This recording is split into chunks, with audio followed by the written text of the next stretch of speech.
ನಿಮ್ಮ ಹಳೆಯ ಚಿನ್ನದ ಒಡವೆನ ಅಧಿಕ ಬೆಲೆಗೆ ಮಾರಬೇಕೆ?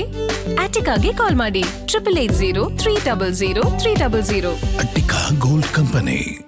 ಸೊ ಇದೆಲ್ಲದರ ನಡುವೆ ಈ ರೀತಿಯಾಗಿ ಕಥೆಯನ್ನ ಕಟ್ಟಿದಾಳೆ. ಗಂಡ ಪ್ರವೀಣ್ ಬಗ್ಗೆ ಪ್ರಿಯಾಂಕಾ ಹೇಳಿದ್ದೇನು ಗೊತ್ತಾ? ಹಾಗಾದ್ರೆ ಪೊಲೀಸರ ಮುಂದೆ ಗಂಡನ ವಿರುದ್ಧವೇ ದೂರಿಟ್ಲ ಈ ಪಾತಕಿ. ಗ್ಯಾರಂಟಿ ನ್ಯೂಸ್ ನಲ್ಲಿ ಪಾತಕಿ ಪ್ರಿಯಾಂಕಾಳ ಇಂಚಿಂಚು ಮಾಹಿತಿ ನೋಡ್ತಾ ಇದ್ದೀರಿ. ಗಂಡ ಪ್ರವೀಣ್ ಬಗ್ಗೆ ಪ್ರಿಯಾಂಕಾ ಏನ್ ಹೇಳಿದ್ಲು ಗೊತ್ತಾ? ಪೊಲೀಸರ ಮುಂದೆ ಗಂಡನ ವಿರುದ್ಧವೇ ಮಾತನಾಡಿದ್ಲ, ದೂರಿಟ್ಲ ಈ ಪಾತಕಿ.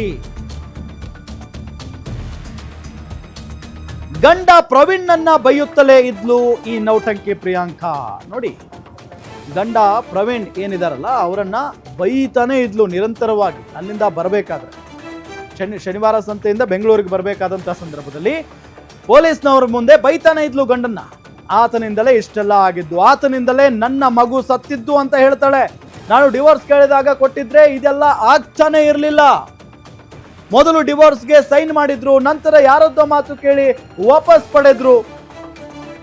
ನನ್ನನ್ನೇ ನನ್ನ ಗಂಡ ಕಾಂಪನ್ಸೇಷನ್ ಕೇಳಿದ್ದ ಅಂತ ಪ್ರಿಯಾಂಕಾ ದೂರಿರ್ತಾಳೆ.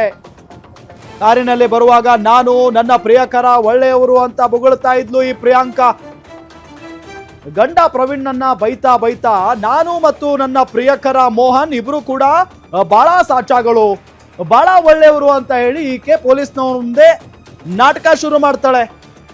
ಈಗ ಪ್ರಿಯಾಂಕಾಳನ್ನ ಬೆಂಗಳೂರಿಗೆ ಕರೆ ತಂದಾಯ್ತು, ಕಸ್ಟಡಿಗೆ ಪಡೆದದ್ದು ಕೂಡ ಆಯ್ತು. ವಿಚಾರಣೆಗೆ ಒಳಪಡಿಸ್ತಾ ಇದ್ದಾರೆ, ವಿಚಾರಣೆ ಮಾಡ್ತಾ ಇದ್ದಾರೆ ಈಗ ಆಕೆಯನ್ನ. ಈಗ ಶುರುವಾಗಿದೆ ಪರಮ ಪಾಪಿ ಪ್ರಿಯಾಂಕಾಳ ಅಸಲಿ ಎನ್ಕ್ವೈರಿ. ಪೊಲೀಸ್ ವಿಚಾರಣೆ ವೇಳೆ ಮತ್ತೆ ಪ್ರಿಯಾಂಕಾ ಹೈ ಡ್ರಾಮಾವನ್ನೇ ಕ್ರಿಯೇಟ್ ಮಾಡ್ತಾ ಇದ್ದಾಳೆ ಅನ್ನೋದು ಗೊತ್ತಾಗ್ತಾ ಇರುವಂತಹ ಸಂಗತಿ. ನಾನು ನನ್ನ ಮಗಳನ್ನ ಕೊಂದೇ ಇಲ್ಲ ಅಂತ ಹೇಳಿ ಪ್ರಿಯಾಂಕಾ ಈಗಲೂ ಕೂಡ ಪೊಲೀಸ್ನವ್ರ ಮುಂದೆ ಹೇಳ್ತಾ ಇದ್ದಾಳೆ. ಮಗಳು ಮಲಗಿದ್ದವಳು ಬೆಳಗ್ಗೆ ಹೇಳಲೇ ಇಲ್ಲ. ಮಲಗಿದ್ದವಳು ಸಂಜೆ ಒಂದು ಇಡೀ ನೈಟ್ ಮಲಗಿದೆ ಮಗು.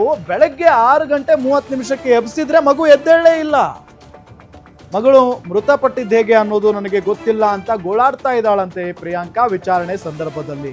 ಸಿಕ್ಕಿ ಬಿದ್ದಾಗಲೂ ಇದೇ ಡ್ರಾಮಾ, ವಿಚಾರಣೆ ಸಂದರ್ಭದಲ್ಲಿಯೂ ಕೂಡ ಅದೇ ಡ್ರಾಮಾ ಕಂಟಿನ್ಯೂ ಆಗ್ತಾ ಇದೆ. ಈಗ ಪ್ರಿಯಾಂಕಾಳನ್ನ ಬೆಂಗಳೂರಿಗೆ ಕರೆ ತಂದಾಯ್ತು, ಕಸ್ಟಡಿಗೆ ಪಡೆದಾಯ್ತು, ವಿಚಾರಣೆ ಅಂತೂ ನಡೀತಾ ಇದೆ. ಸೊ ವಿಚಾರಣೆಯಲ್ಲಿ ಈಕೆಯನ್ನ ಹೆಂಗೆ ಬಾಯಿ ಬಿಡಿಸ್ಬೇಕು ಅದು ಪೊಲೀಸ್ನವ್ರಿಗೆ ಬಹಳ ಚೆನ್ನಾಗಿ ಗೊತ್ತಿರುತ್ತೆ. ಮಗು ಸತ್ತಿದ್ದು ಹೇಗೆ ಅನ್ನೋದರ ಬಗ್ಗೆಯೂ ಕೂಡ ಸಂಪೂರ್ಣವಾದಂಥ ತನಿಖೆ ಆಗಲೇಬೇಕು. ಎಸ್, ಈಗ ಪೊಲೀಸ್ ಕಮಿಷನರ್ ಸೀಮಂತ್ ಕುಮಾರ್ ಸಿಂಗ್ ಅವರು ಮಾತಾಡಿದ್ದಾರೆ ಈ ಪ್ರಕರಣಕ್ಕೆ ಸಂಬಂಧಪಟ್ಟಂತೆ. ಏನು ಹೇಳಿದ್ದಾರೆ ನೋಡೋಣ ಬನ್ನಿ. ಕೆಲವು ಇನ್ವೆಸ್ಟಿಗೇಷನ್ ಲ್ಯಾಬ್ಸಸ್ ಇದೆ, ಆ ಲ್ಯಾಬ್ಸಸ್ ಬಗ್ಗೆ ಯಾವ್ಯಾವ ಮೇಲೆ